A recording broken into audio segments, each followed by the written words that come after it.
काले खां, बहुत अद्भुत भक्त हुए श्री मदन मोहन जी के काले खां। काले खां के चरित्र से एक बात सिद्ध हो जाएगी कि आपके चाहने से ठाकुर जी आपसे प्रेम नहीं करते, ठाकुर जी को आपसे प्रेम हो जाएगा तो आपको ठाकुर जी से प्रेम होगा। आप कथा सुनकर के भजन कर लोगे, भक्ति कर लोगे, श्रद्धा कर लोगे, समर्पण कर लोगे, पर प्रेम तो जब तक वो नहीं चाहेंगे तब तक नहीं होगा। और एक बात कह लें, अगर वो चाह जाएं आपसे प्रेम, तो फिर भले ही चाहे आप कोई भी हो, कैसे भी हो, कुछ भी खाते हो, कुछ भी पीते हो, कहीं भी रहते हो, वो आपको अपना करके ही मानेंगे। उसका प्रमाण है, न जाने कौन से गुण पर दया निधि रीझ जाते हैं। आपका कौन सा गुण उनको अच्छा लग जाए क्या पता। पर हां, एक बात मैं स्पष्ट रूप से दावे के साथ कह सकता हूं, आपकी जाति नहीं देखेंगे, आपका खान पान भी नजरअंदाज कर देंगे, लेकिन आपका स्वभाव सरल होना चाहिए बस। अगर आप सरल स्वभाव वाले हो तो अंग्रेज हो तो भी ठाकुर जी स्वीकार कर लेंगे, मुसलमान हो तो भी ठाकुर जी स्वीकार कर लेंगे। काले खां,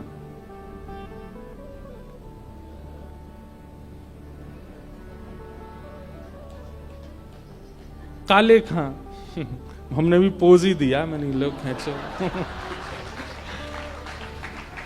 तो वो अचानक से आए ना मन के। तो मैं क्या बताया था, काले खां। तो काले खां जो थे अपने घर चलाने के लिए काम ढूंढ रहे थे, कहां काम करूं। पढ़े लिखे इतने थे नहीं, तो कहीं अच्छी जगह उनको नौकरी मिल नहीं रही थी। तब उनको एक ऑफर आया, बोले क्या, बोले मदन मोहन जी के मंदिर में बाहर जो परिक्रमा मार्ग है वहां झाड़ू लगाने की सेवा, और मदन मोहन जी मंदिर पर चढ़ते हैं, ऊपर सीढ़ियां हैं, उसकी साफ सफाई, मतलब साफ सफाई की सेवा के लिए उनको करना हो तो कर लो। बोले क्या बुराई है, हम अपना नमाज अदा करते हैं, अपने भगवान को हम पूजते ही हैं। बोले घर चलाने के लिए अगर करना पड़े तो कोई दिक्कत नहीं। मतलब नैष्ठिक मुसलमान थे वे, जितने समय पर नमाज करनी चाहिए, जैसे नियम होता वो सब करते थे, टोपी ओपी पहन के, जैसा उनका वेशभूष रूपा सब वैसे ही रहते थे। लेकिन मदन मोहन जी के मंदिर में उनको झाड़ू की सेवा और साफ सफाई की सेवा, रखवाली की सेवा मिल गई। सुबह जाना, मंगलाक से पहले पहुंच करके सब साफ कर देना, और फिर शाम तक वहीं रहना, बीच बीच में भोजन पाने अपने घर जाते थे, फिर दोबारा वहीं आ जाते थे। और उनको प्रतिबंध भी था और उनका मन भी नहीं था, कभी वो मंदिर के भीतर नहीं जाते थे, बाहर ही बाहर सब रखवाली करते थे। अनेक वर्षों तक मदन मोहन जी की सेवा करते रहे, पर आज तक कभी मदन मोहन जी का रूप नहीं देखा उन्होंने। पुजारियों से और भी सब लोग जो मंदिर में थे, सबसे उनकी अच्छी बातचीत होती थी, पर ठाकुर जी को बस ऐसे ही अपने ठाकुर के प्रति उनकी श्रद्धा थी। लेकिन ठाकुर जी को वो भा गए, क्योंकि हृदय बहुत सरल है, हृदय निर्मल है, हृदय बहुत पवित्र है, भले ही कैसा भी है पर पवित्र हृदय वाला। और एक दिन राजभोग आरती हो रही थी श्री मदन मोहन लाल जी की, और वहां भीड़ में कुछ लोग सीढ़ियों पर खड़े थे, उनमें कुछ कहा सुनी हो गई, तो उनकी कहा सुनी हुई तो ये वहीं खड़े थे, उनको संभालने के लिए, उनको दूर करने के लिए एक सीढ़ी चढ़ के उनको अलग कर रहे थे, और ये कुछ संभाल रहे थे व्यवस्था। और व्यवस्था, अरे भाई ऐसे नहीं करो, देखो तो आरती हो रही है, ऐसे मत करो, और देखो देखो आरती हो रही है, ऐसे कह के जैसे इन्होंने सामने पहली बार आज श्री मदन मोहन जी को देखा।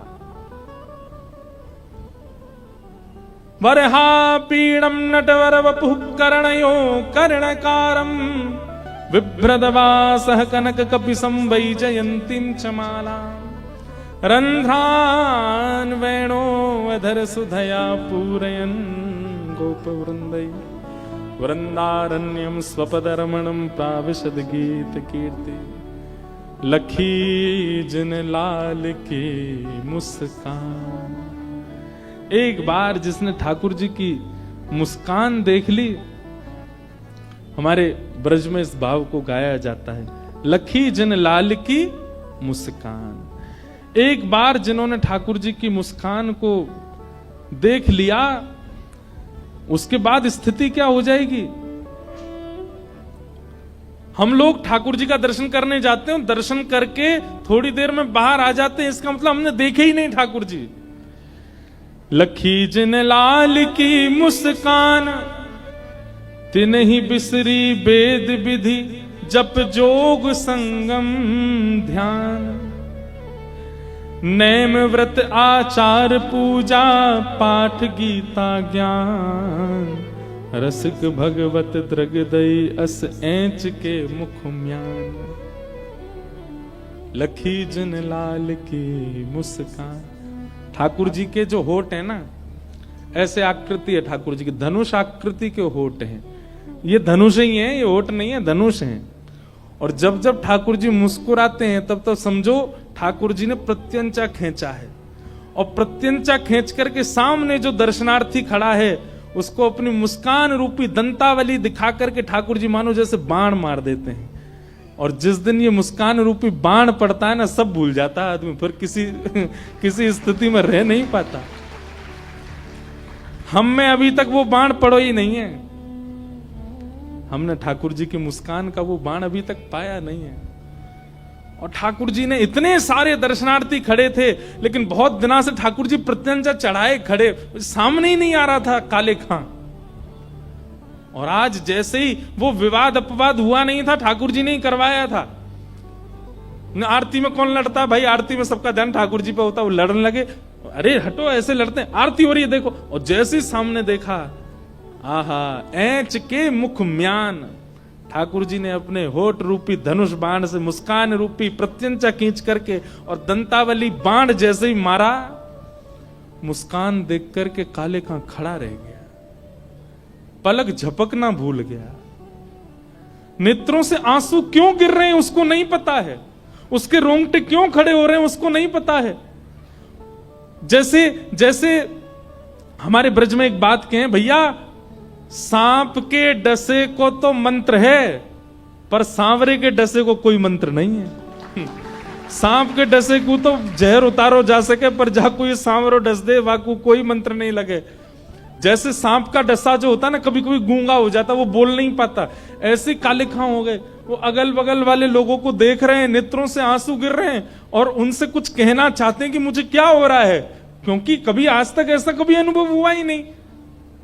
ना उन्होंने कोई जग किया, ना कोई जप किया, ना कोई तप किया, ना कभी तिलक लगाया, कुछ नहीं किया था। और बस पूछ नहीं पा रहे, अगल बगल वाले को हिला करके बुलाते हैं, सामने हाँ क्या बात है, तो बस रोते हैं, कुछ बोल ही नहीं पाते। क्या हो गया है मुझे नहीं पता। दर्शन पूरे हुए, कपाट जैसे बंद हुए, व्याकुल हो गया चित्त, जैसे किसी व्यक्ति को प्यास लगी हो और पानी दिखा करके दूर कर दिया जाए तो बेचैनी जैसी होती, वैसी बेचैनी हो गई। आज काले खां भोजन करने घर नहीं गए, बस दूर कोने में बैठे हैं और प्रतीक्षा कर रहे हैं मुझे हुआ क्या है। नमाज का समय हो गया, लेकिन नमाज पढ़ने भी नहीं गए।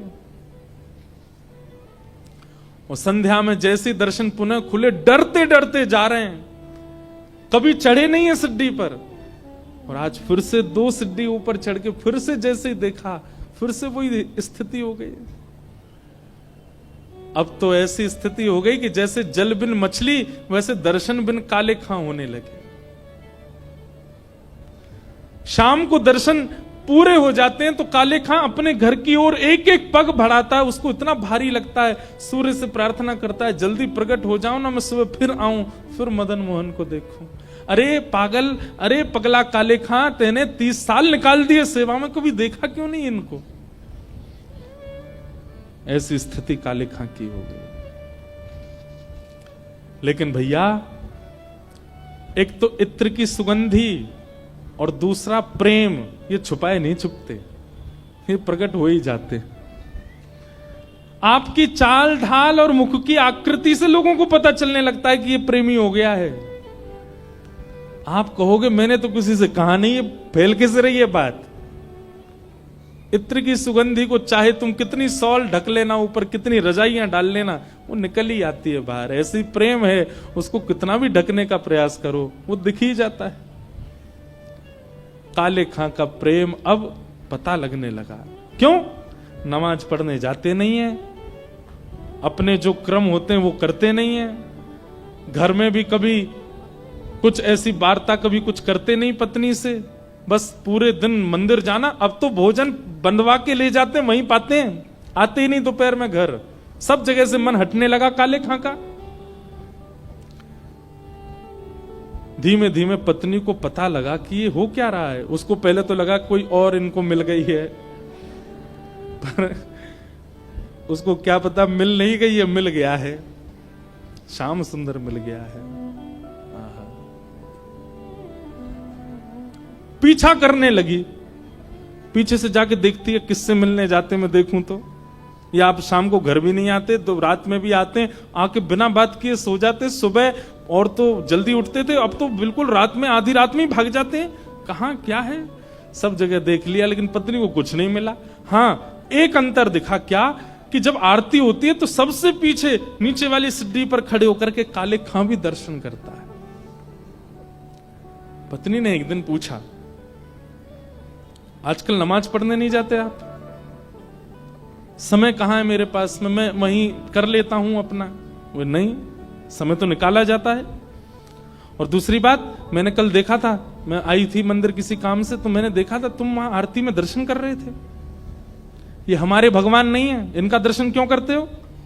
हमारे भगवान है, उनके पास जाया करो, मस्जिद में जाया करो, आदि आदि ये सब किया करो, यहां सब क्या कर रहे हो?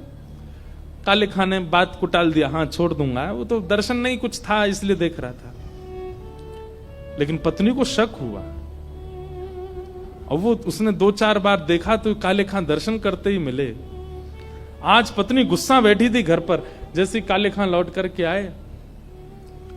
क्या बात है, गुस्सा क्यों? बोले तुमको पता है हमारे विवाह को 15 वर्ष हो गया और आज तक बालक का जन्म नहीं हुआ है। हमने सुना है अपने बड़ों से कि जब हमारा ईश्वर प्रसन्न होता है तब हमको संतान देता है। तुम अपने ईश्वर को मनाते नहीं, दूसरों के ईश्वर को मनाते हो, इसलिए तुम्हारे संतान नहीं हो रही है। मैं कारण नहीं हूं, तुम कारण हो। अपने भगवान को भजोगे तो कृपा करके हमको बालक मिलेगा ना। तुम दूसरों के भगवान को भजते हो, मुझे सब पता है। काले खां रोने लगते, देवी मैं तुम्हें क्या बताऊं, तुम समझो तो मैं तुम्हें बताऊं। बोले क्या समझाना चाहते हो बताओ। बोले कैसे उसके पैर हैं, ऐसा त्रिभंग लली बन के खड़ा होता है, नेत्र ऐसे सुंदर अद्भुत, क्या मुस्कान है, ऐसे अधर। अरे मुझे तो यूं लगती है कि ये यशोदा मैया को लाला इतना सुंदर, ऐसे सुंदर उसके भुजा, ऐसे सुंदर। मैंने कुछ किया नहीं, अपने आप मेरा मन उसमें लग गया है, मैं क्या बताऊं। सुनकर के पत्नी तो बोली मैं कल अपने भाइयों को बुला रही हूं, ये सब क्या चल रहा है? तुम तो पूर्ण रूपेण बिल्कुल धर्म परिवर्तन की स्थिति में आ गए हो, तुम उन्हीं के होने वाले हो। नहीं नहीं नहीं, धर्म परिवर्तन आदि का मेरा विचार नहीं, मैं तो तुमको अपने मन की बात बता रहा हूं। पत्नी ने इतना टोक दिया कि काले खां बताने से पहले पी गए सारी बात, कुछ नहीं बोले।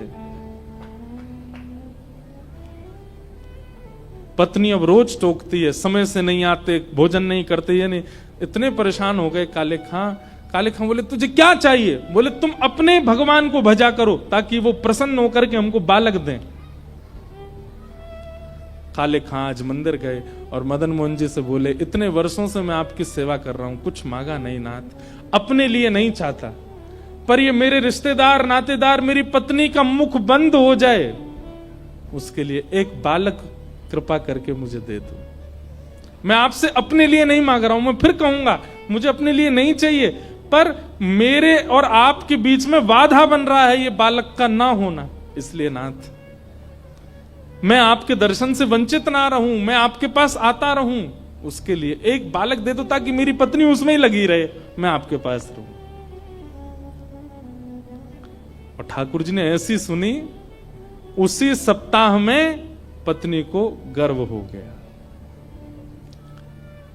अब तो पत्नी ने अपने जैसे ही काले खां को बताया कि आज मुझे पीड़ा हुई, वैद्य ने बताया है गर्भ में बालक है।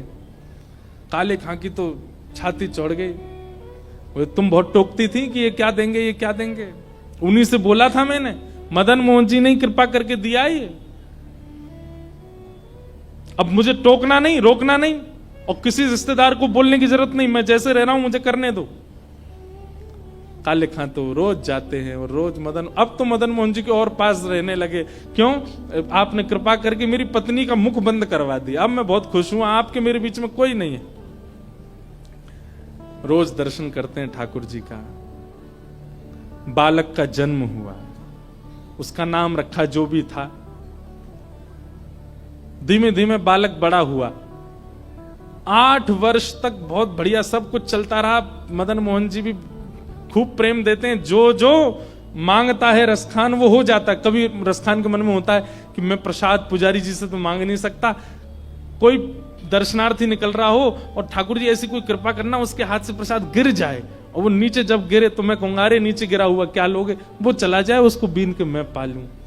कभी आपकी इत्र की प्रसादी मिल जाए, कभी कुछ, इस प्रकार से वो भावना करता और ठाकुर जी कैसे ना कैसे पूरी कर देते काले खां की। लेकिन ठाकुर जी का नियम है, बहुत दिनों तक सब अनुकूल अनुकूल चलने देते नहीं है। बिना कौतुक किए, बिना खेल किए तो इनका मन नहीं लगता। और एक दिन ठाकुर जी ने खेल किया। क्या खेल किया?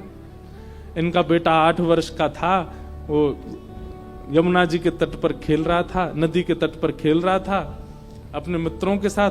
तभी एक काले नाग ने उसको डस दिया और नीला पड़ गया और उसकी मृत्यु हो गई, बेटे की मृत्यु हो गई।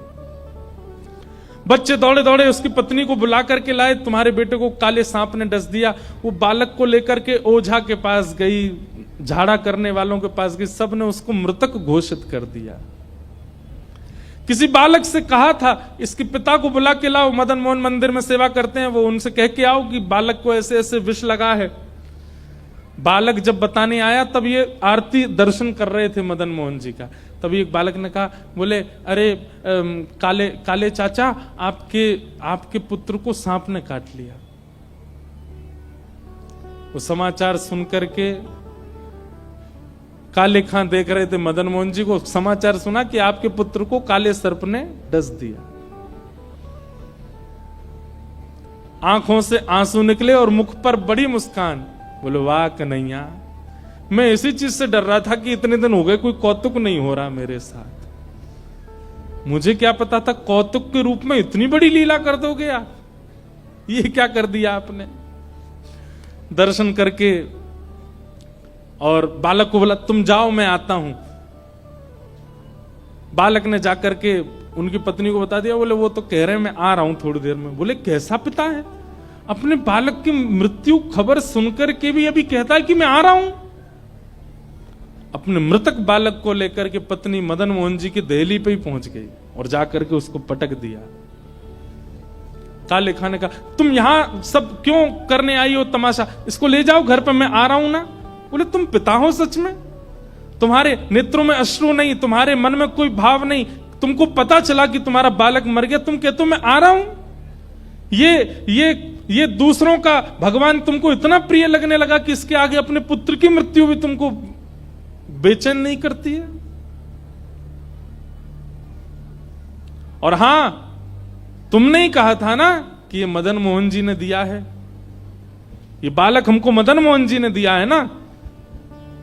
मैं आज वचन देती हूं अपने बालक सहित तुम्हारे साथ इनकी भक्ति करूंगी, अगर मेरा बालक इन्होंने जीवित कर दिया तो। अगर इन्होंने दिया है तो जीवित करे। ताली क्यों बजाई आपने, अभी कुछ हुआ तो है नहीं। वो तो चुनौती दे रही है अपने पति को। आहा, काले खां तो अब भक्ति की परीक्षा हो रही है। आहा, काले खां मदन मोहन जी के आगे खड़े हैं। बोले नाथ, जीवन में दूसरी बार है कि मैं आपसे कुछ मांग रहा हूं। पहली बार भी मांगा था, इसलिए मांगा था ताकि आपके मेरे बीच में कोई ना आवे। और अब भी इसीलिए मांग रहा हूं कि आपके मेरे बीच में कोई और ना आवे। और तब काले खां ने एक उर्दू भाषा, उनकी उर्दू ही थी, उसमें एक पंक्ति गाई अपने ठाकुर के आगे कि मुसफ़्फ़क़ सफीक रफीक दिल दोस्त मेरे, मेरी नजदीकी हकीकी ख्याल कीजिए, मेहरबान कदरदान आला तू जहान बीच, मुझसे गरीबों का गुनाह माफ कीजिए। काले बेकरार खड़ा तेरे दरबार बीच, नंद के कुमार जरा गौर कुछ कीजिए। और अंतिम बात जो काले खां ने कही है, मदन मोहन जी मानो जैसे हिल गए हों अपने स्थान से इस बात को सुन के। अंतिम बात क्या कहता है? हिंदुओं के नाथ तो हमारा कुछ दावा नहीं। मेरे परिवार, मेरे रिश्तेदार और मेरे समाज के लोग मुझे यही कह के टोकते हैं कि आप हिंदुओं के भगवान हो। हिंदुओं के नाथ तो हमारा कोई दावा नहीं, पर मैंने तो सुना आपको जगन्नाथ बोलते हैं। आप तो जगत के नाथ हो जगत के नाथ तो हमारी सुध लीजिए। यदि आप वास्तव में जगन्नाथ हो, यदि आप वास्तव में जगत के नाथ हो, तो इस जगत में मुसलमान भी है, मेरी सुध लीजिए नाथ। अंतिम पंक्ति जब काले खां ने कही, हिंदुओं के नाथ तो हमारा कुछ दावा नहीं, हो जगत के नाथ तो हमारी सुध लीजिए, ये बात जैसे ही कही है उसने, अब तो ठाकुर जी पर बात आ गई। भाई जगन्नाथ हो तो जगत में तो सब आते हैं, हम भी आते हैं, हमारा ध्यान दो। ठाकुर जी ने कहा मैं हिंदुओं का नहीं, मैं तो सबका हूं। और इतना कहते ही वहां हजारों लोग खड़े थे, पत्नी खड़ी थी। मृतक बालक काले खां का उठ बैठा, जीवित होकर के खड़ा हो गया और खड़े होकर के तुरंत अपने पिता की उंगली पकड़ करके कहा, पिताजी वो कहां है? पिताजी बोले कौन?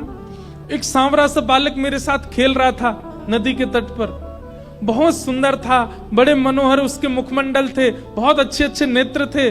पिताजी उसकी पीले वस्त्र मुझे इतने अच्छे लग रहे थे, मैंने उससे कहा था अपनी माँ से मुझे मिलवाओ, उसने मुझे वचन दिया था कि वो अपने नंद भवन मुझे लेके जाएगा। पिताजी उसके बाद पता नहीं मुझे नींद आ गई, मैं कहां चला गया मुझे नहीं पता, वो बालक कहां है पिताजी? काले खां ने उसकी मां की ओर देखा तो मां अचंभित खड़ी है, नेत्रों में आंसू। वो सारे रिश्तेदार खड़े थे और उसके जो मित्र आदि थे जो नमाज पढ़ने जाते, वो भी सब वहीं खड़े थे। काले खां ने अपने बालक को गोद में लिया और दो दोहरी ऊपर चढ़ के, दो सीढ़ियां चढ़ के मदन मोहन जी की ओर दिखा के कहा, क्या यही बालक था, यही पोशाक थी? जैसे ही बालक ने मदन मोहन जी को देखा, हाँ पिताजी यही बालक था, यही पोशाक थी, यही मेरे साथ खेलने आए थे। और उस दिन काले खां ने परिवार सहित श्री मदन मोहन जी के चरणों को प्राप्त किया।